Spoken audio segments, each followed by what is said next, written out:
And then people go from there and say that it was a religion based on sex, a belief based on sex. Well, that's really not true. They were more concerned. You see, they had thought a little deeper and gone a little beyond the pleasure for a moment sophist. We don't want those intense pleasures that can become painful in themselves. You can really have a pleasure taking a trip on some hallucinogenic drug. And what happens afterwards, though? You just feel terrible. Or it feels good to feel queasy after too many drinks. But what happens the next morning when you wake up, though? This pleasure for a moment, if it's too intense, is going to be painful tomorrow.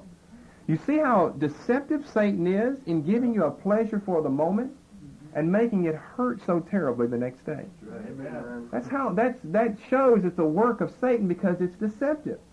All of your drugs, your alcohol, your sex, all of these forms of pleasure are very deceptive because they give you a high for the here and the now, but a terrible letdown afterwards. So many things are true in that one area. And if that's true, you can know it's not of God. It's from the God of this world, who is out to deceive man, to trick him, to sin against God, to sin against his own self, to sin against his own body, and then pay for it, not only in hell, but the cruel taskmaster he is, make you pay for it the next day, and the next day, and the next day as well. And so people who have been involved in sexual immorality on a regular, habitual basis in their life now are finding all of these dreadful diseases, venereal disease come upon them that you never would have gotten if you never would have engaged in it. And you see what it did. Your pleasure for a moment has given you, and I guess you know those things are incurable. Syphilis is an incurable disease. Yeah, venereal disease is incurable. It's become totally resistant to penicillin today, which again is a good deception of Satan. People thought they could indulge. Yeah, and you see, this is a rather modern thing, especially AIDS and all of the other things that we have coming on today. The increase in it is a rather modern thing. Man thought that he was just going to involve himself with it all the time and no one was going to find out. Of course, they had the problem of pregnancy until the 1960s, but once that was taken care of, we have it made now. Until these phenomenal reports among teenagers as well of incurable venereal disease. Once you've got it, you've got it. And of course, it's dangerous if you have syphilis to ever give birth to a child after that. The odds are you're going to have a child that is passed right down to. I'm talking about the female now as opposed to the male. Gonorrhea, it's incurable. It's totally resistant to modern medicine in the form of penicillin today. Very interesting. It's very interesting that man has indulged himself in homosexual events until this day, and now AIDS has come upon him, and there's no cure for that. Amen. There's no cure for that. Oh, it's a great warning against pleasure for the moment. Yeah. We will all admit that in the flesh it feels good, but you can't base your decisions of life and right and wrong upon what does it feel like. Right. Because you'll always be led into carnal, fleshly areas. So anyway, getting back to Epicureanism, and we'll say more. We've got lots of things to say about the society of people in the United States in the area of sociology today, and what even the sociologists, the psychiatrists, are concerned about in American society, who simply thrown all the weight and the baggage overboard and has just gone all out to indulge itself in whatever itself desires. And there are serious consequences as a result of that. I mean, if I wasn't saved, the fear of these social diseases would be enough to make me think twice about it. Amen. But some people don't. They just indulge anyway. Amen. That shows how base and carnally minded, sinful, reprobate, fallen man is. Well, anyway, getting back to Epicureanism, they taught that the calmer, more drawn-out pleasures of life, which would be pleasures for a lifetime, are to be desired over the intense pleasure for a moment. A good meal, a fine-tasting wine, a cozy nap in the sun was the ideal of the Epicureans. As set forth in 1 Corinthians chapter 15, in verse 32. It seems that Paul has a direct reference here to the practices of Epicureanism. 1 Corinthians 15:32. Where they taught that a good meal, a fine-tasting wine, and relaxation and reclining on a couch in the sun was the greatest thing in life. Now that's not as base as sophism, but how many people in America are involved in that very thing? They like a nice meal, nice big turkey dinner. They like a nice drink afterwards, and they like just to recline in front of the old boob tube the rest of the night. Pleasures for a lifetime. I've got my meal, I've got my drink, I've got my television set over in the corner. That is a form of Epicureanism. You see, in all these things we're going to point out where modern trends and modern forms fit under as modern-day revivals of these ancient practices of the heathen cultures of Greece and Rome, Babylon, Egypt, and the rest of the nations in the Mediterranean world. That's nothing but a form of Epicureanism. To take a sandwich, take a Pepsi, have a volleyball, get a net, and go out on the beach for the day. Epicureanism. If you're looking upon that as this is what life is all about. And the tourist industry in Florida is based on Epicureanism. That the greatest pleasure for a lifetime, it doesn't really hurt you unless you stay there too long. And the sun just scorches you. And there again, you've got payment for your carnal deeds during the day. Rather than seeking first the kingdom, you want to spend 7 days a week, 52 weeks a year out in the sunshine. What do retired people want to do? They want to be Epicureans. Yeah, retired people like a swing on the front porch, a cool breeze in the background. Yeah, that's Epicureanism for the retired folk. They like the simple. Give me the simple pleasures of life. You know, I don't go for this grabbing all the gusto in life. That's sophism there. Give me the simple things of life, the simple pleasures.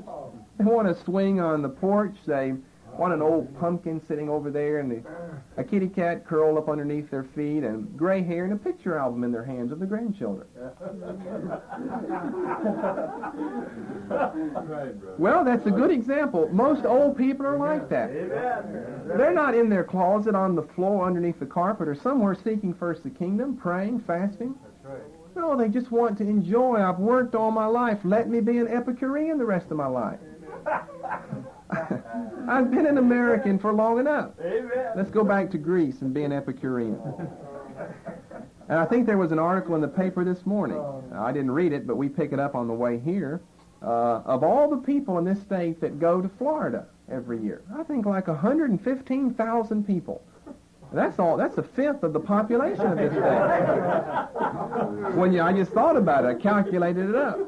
That's 20% of the people around here take off every winter for Florida. And I mean not like for 3 days. I'm not saying there's anything wrong with that. Like for 6 months. For 6 months, the old people go down there.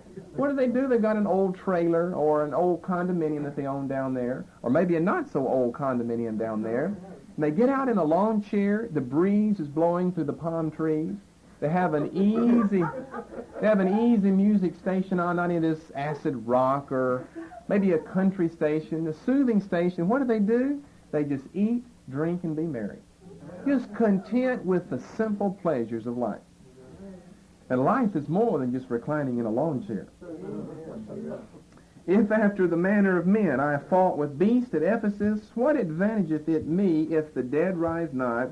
Then most people agree that Paul is using a satire against the Epicurean form of philosophy. Let us just be like the Epicureans, eat and drink, for tomorrow we die. Was one of the greatest forms of pleasure in ancient Greece to have a fine meal and a fine wine afterwards. And if you were an Epicurean, that was the greatest thing you could experience. You didn't want to have 100 concubines like the sophists would want. Too much problems, too many troubles there. But give me a nice meal, a fine-tasting red wine, or white wine, doesn't make any difference, a fine-tasting wine. Give me a place to recline out in the sun, and I'll take a nap in the afternoon. And what does old lazy man do? That's exactly what he does today in a revival of Epicureanism. The classic exposition of this doctrine of Epicureanism is seen in the writing of a disciple of Epicurus known as Lucretius, which was entitled On the Nature of Things. And a dictum for Epicureanism: nothing ever comes from nothing by divine power. An interesting dictum of Epicureanism, besides all we've said before of their enjoyment of pleasure for a lifetime. People want to own yachts and take off in the sea and enjoy deep sea fishing, enjoy the sun. Pleasure for a lifetime. Now, if they have a few concubines on board, then they're mixing the two. Pleasure for the moment and pleasure for the lifetime as well. And a lot of people like to get both of them together, especially the ones higher up in the echelons of society who can afford things like yachts and trips to Florida. Nothing ever comes from nothing by divine power. Well, we could say any fool will acknowledge that. Nothing is not a substance, so it couldn't come from anything or from nothing. But as we said in creation, we never taught nothing came from nothing. We taught something came from nothing. And it did come by divine power. Amen. Hebrews 11 and verse 3. Okay, let's go on to another form of hedonism, the second category of hedonism, known as universalistic hedonism. Now, what was the egoistic hedonism? It was pleasure for the individual. It was what you could get out of life. It's what you could get out of other people. It's the use and abuse of others around you. Universalistic hedonism concerns pleasure for the masses. It's also sometimes referred to as altruism. And this form of hedonism is summed up in the practice and doctrine of utilitarianism that's become so widespread since the 18th century, and its invention by Jeremy Bentham. It's kind of the forerunner of the modern emphasis in forms of democracy in politics. Summed up in the practice and the doctrine of utilitarianism. Now, it's a modern form in the revival of hedonism because these ancient egoistic forms of hedonism as a popular system faded out around the time of Christ. Obviously, people are still doing it today, but as a believed, held-to system, egoistic hedonism, whether it was pleasure for a moment or pleasure for a lifetime, as a popular, prevalent system, faded out around the time of Christ, and we've got a long lapse of some 1,700 years before a modern form in the revival of hedonism was brought about, known as universalistic hedonism, altruism, or the most important name, utilitarianism.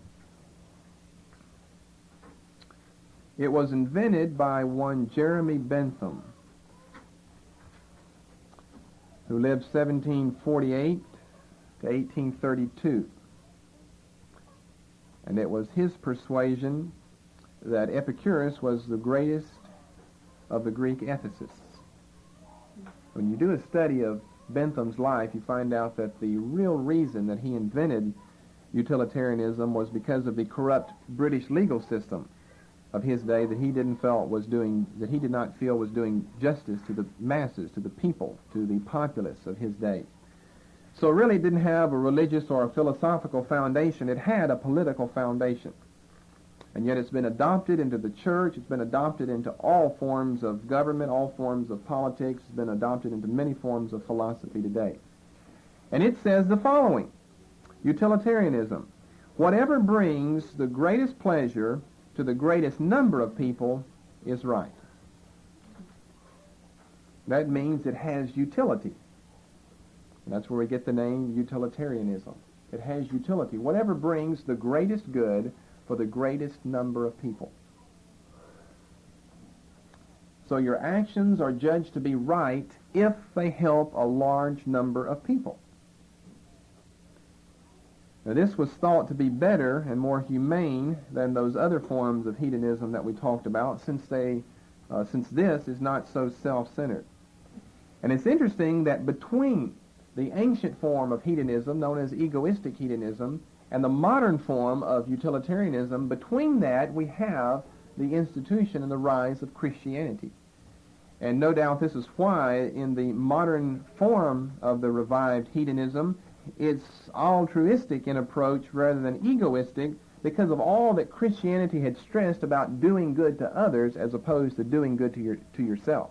So it's got a religious basis, at least in the back of a man's mind, in performing it and in dreaming up the theory because of the intervention of Christianity between ancient and modern hedonism. Now, the greatest name, the greatest proponent behind utilitarianism is another British man by the name of John Stuart Mill, very famous British writer, who lived 1806 to 1873. He was a great British thinker. He was educated at home by his father. He could read and speak Greek by the age 3. And he felt that utilitarianism was the same as the golden rule that Jesus set forth in Matthew chapter 7 and verse 12. He felt that these were the same things, utilitarianism and the golden rule of Matthew 7 and verse 12. Therefore all things whatsoever ye would that men should do to you, do ye even so to them, for this is the law and the prophets. So you see an emphasis upon doing good to others, utilitarianism, rather than the egotistical form of hedonism, looking out for yourself and the pleasures that you could experience. This is the principle, by the way, that's behind such things as the federal national expressway system here in this country. What if there is a whole group of 500 houses straight in a row, and they're right where the proposed superhighway is going to be, and they're all owned by poor people? Now, do they have any say-so over whether or not they get to keep their property? No. That's federal law. They have no say-so, none at all. Why? Because of utilitarianism. Whatever can do the most good for the most people. We're going to put 500 people out of their home, but we're going to provide a way and a means of travel for 5 million people over the next few years. So you can see it as a great principle behind all types of practices that are done. It's behind the practice of democracy. Whatever is good for the most people, they're going to tell us what they want. And whatever's good for the most people, then that's what we'll do today. It's the belief that the majority rules. Whatever can do good for the most people. It's the same principle behind the use of the chemical now known as Agent Orange during the Vietnam War. Who cares if it contaminates a few of the natives over there in Vietnam? They're base people anyway, uncivilized people anyway, and who cares if it affects a few of our GIs over there? Will it do the most good for the most people? Will it kill enough of the Viet Cong, or will it kill enough of the North Vietnamese so that we can judge it successful because we're going to save our people's lives? Agent Orange, the expressway system, all types of systems in politics. But the one inconquerable problem of it all is answering the question, who are or who is the greatest number of people? Because according to utilitarianism, we would be taught that cannibalism would be an accepted way of life if, for instance, you were shipwrecked on a deserted island, if your plane had crashed in the top of the Alps. Then what does the most good for the 13 people that are there, that have survived the plane crash? Let 10 kill 3 and at least 10 survive instead of no one surviving. So you see, whenever you start studying these systems of beliefs, you have to find out, now how is this going to work out in actual experience? And according to utilitarianism, whatever can bring the greatest good for the greatest number of people is the right thing to do. Therefore, automatically, you have justified cannibalism in an extreme case with a shipwreck on a deserted island or a plane crash at the top of a mountain. Because the utilitarian belief would say we've got to sacrifice some in order to save some.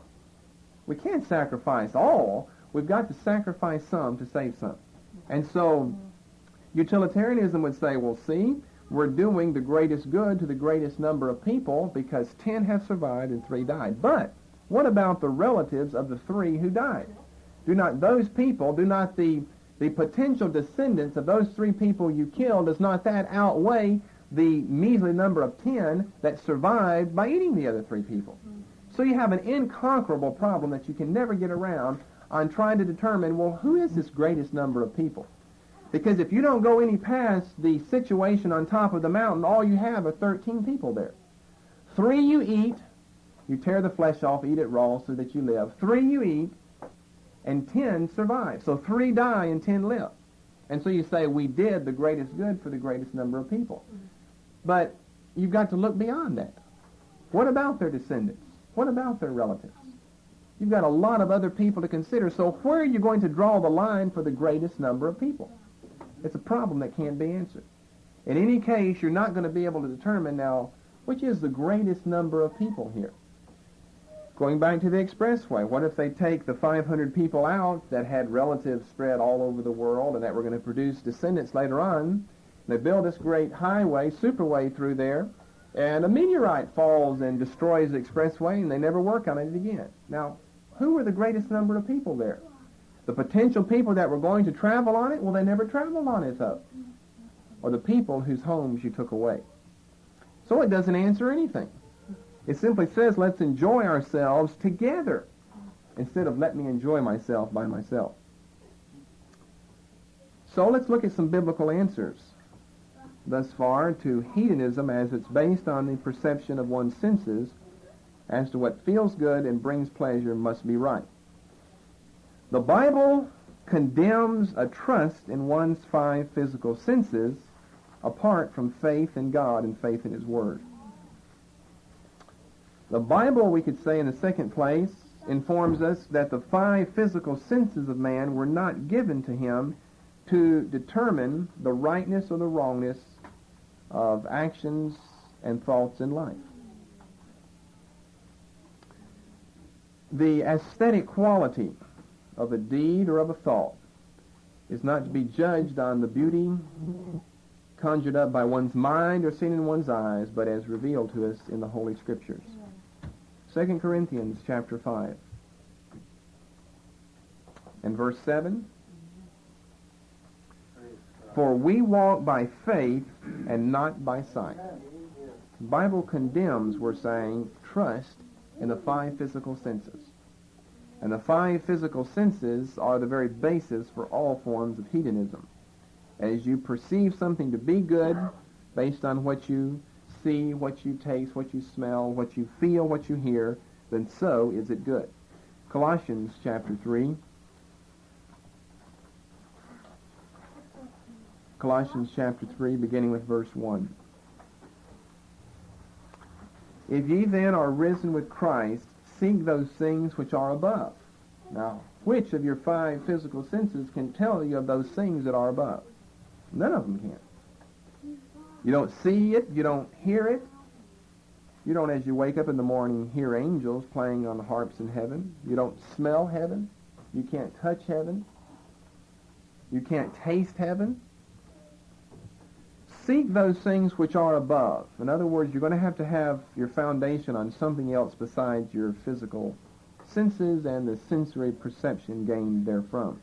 Where Christ sitteth on the right hand of God, set your affection on things above, not on things on the earth. All of hedonism is involved in setting one's affection on things on the earth. Even in the shipwreck of the ship on the deserted island, your affection is your own life. You want to live. And so you'll sacrifice someone else in your behalf. Verse 3, for ye are dead, and your life is hid with Christ in God. Seneca once said that no man is free when he's a slave to his own flesh. If there's one thing you're not, it's free when you follow the carnality of one's mind and you follow one's fleshly desires. No man is free, Seneca said, when he is a slave to his own flesh.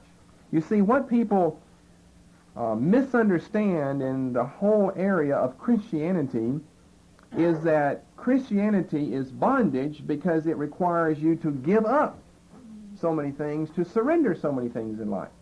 Why do not a lot of people want to become a Christian? They have to give up too much, and to give up means that they're bound. And yet the Bible doesn't present it in that light at all. The Bible presents it now you are free so that you don't have to do those things that gave you pleasure in the past. Amen. You see, you're going to give them up. But it's not in the sense you've got to give them up, because you can never give them up until you became a Christian. Amen. What Christianity says is now you're free. It's not legalism. It's not bondage. Now you're free for the first time. You've been free to stop doing that. You never were free to stop doing that until now. Amen. So you're only free when you're a Christian. You're not free when you're not a Christian. Because when you're not a Christian, you're still bound by fleshly desires and by fleshly lust. So Seneca was right when he said that no man is free whenever he's a servant and a slave to his own flesh. The only way to escape that is to be born again. Philippians chapter 3, where Paul says, verse 3, we rejoice in Christ Jesus, and we have no confidence in the flesh. Praise God. He didn't say that the flesh didn't exist or that the flesh wouldn't tell you things. Just don't put any confidence in what he tells you. The flesh tells you to light up a cigarette. The flesh tells you to take a drink out of a can of beer. Paul says don't put any confidence in what the flesh is telling you. The flesh tells you to be critical. The flesh tells you to be lustful towards something or someone. The flesh tells you to be covetous.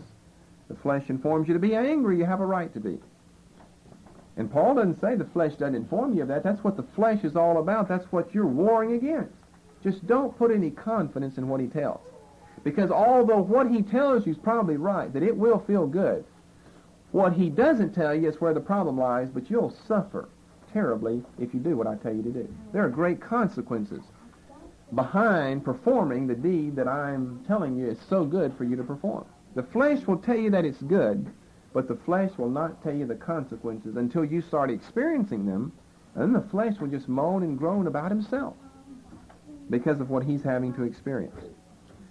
Proverbs 3, verses 5 and 6. Trust in your senses? No, trust in the Lord with all of your heart, and lean not unto your own understanding. In all your ways acknowledge him, and he shall direct your paths. Then in the 21st chapter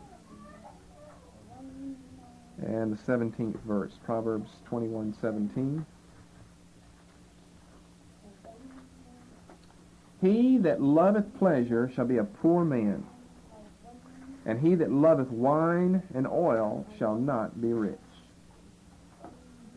Because, as the old saying goes, absolute pleasure corrupts absolutely. There's simply no way of getting around it. That if you enjoy absolute pleasure, then absolute pleasure always corrupts absolutely. 1 John chapter 2. Here's what the New Testament says about this world, the pleasures, the enjoyments of this world. The hedonistic tendency, even of the church of our day, of basing things on whether or not it feels good to the senses. It doesn't feel good to hurt. I know how I can get rid of it by going to the doctor. Hedonism. We'll go to the doctor and feel better because pain is evil and the absence of it is good. 1 John 2:15. John says, love not the world, neither the things that are in the world. If any man love the world, the love of the Father is not in him. And look at this verse, verse 16. For all that is in the world, the lust of the flesh, the lust of the eyes, the pride of life, is not of the Father, but is of the world. The world passeth away, and the lust thereof, but he that doeth the will of God abideth forever. That's what happens to all the pleasures of life. They're going to pass away just as life itself, as well as the world itself, is going to pass away. Amen. No longer, we can say in conclusion, can the church today be referred to as Church Theophilus, the lover of God. But instead, it's as we find over, I believe, in 2 Timothy chapter 3, the church today is no longer Church Theophilus, but Church Hedonism. 2 Timothy 3, verse 4, these men in the last days have become lovers of pleasures more than lovers of God. Right. What is hedonism? It's a system of beliefs based on the enjoyment of pleasures in life. The church in the book of Acts was church Theophilus, the church that was a lover of God. The church today is the church of 2 Timothy 3 and verse 4. Church hedonism, the church which loves pleasures more than she loves her God. The Lord is merciful and gracious.